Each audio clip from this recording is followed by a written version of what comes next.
Weekly Renewal is brought to you by Calvo Select Care. Welcome to part 2 of this 2-series interview with Monique Baza. Welcome, Monique. One of the things that's been really helpful for me and has given my tragedy a sense of purpose is sharing my story and my experiences throughout that process with other survivors. Unfortunately, when my incident had happened, nobody sat me down and told me, this is what you have to expect, this is who you can call, these are the next steps. Nobody ever sat down and told me those things. And so it's something that I had to learn real quick. And the reality of that situation was it was such a cruel and not survivor-friendly system. But I learned how to navigate through that system so that I could at least have some peace of mind throughout the day. And those are the things that I share. Those are the tips that I share with other survivors.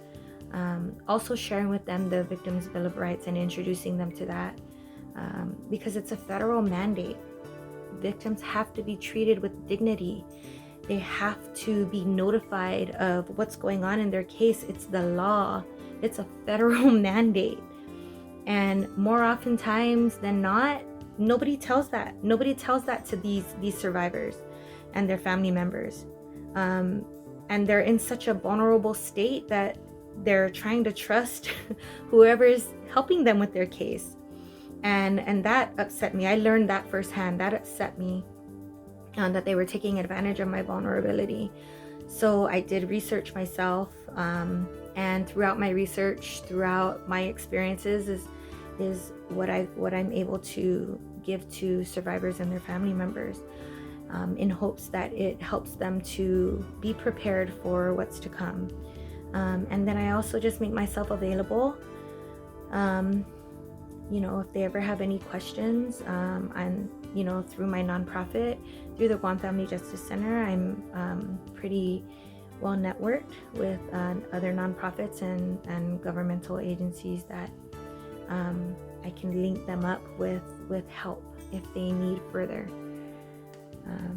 And also the flip side of sharing my story is being entrusted to hear theirs. And that brings my heart peace, because it takes a lot for someone to open up and share how they're deeply feeling. And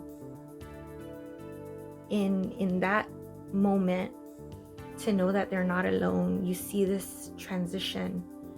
Somebody really understands what they're going through, and you see this transition in this person that, as you part ways, that they're gonna be okay, and that you feel a little bit more confident in that they'll be good, and I'll be there to help them wherever I can. That brings me peace. Definitely, your tragedy does not define who you are. People would always ask me, man, Mo, how do you do it? Like, how do you stay so positive, and how do you just, move forward from all of that?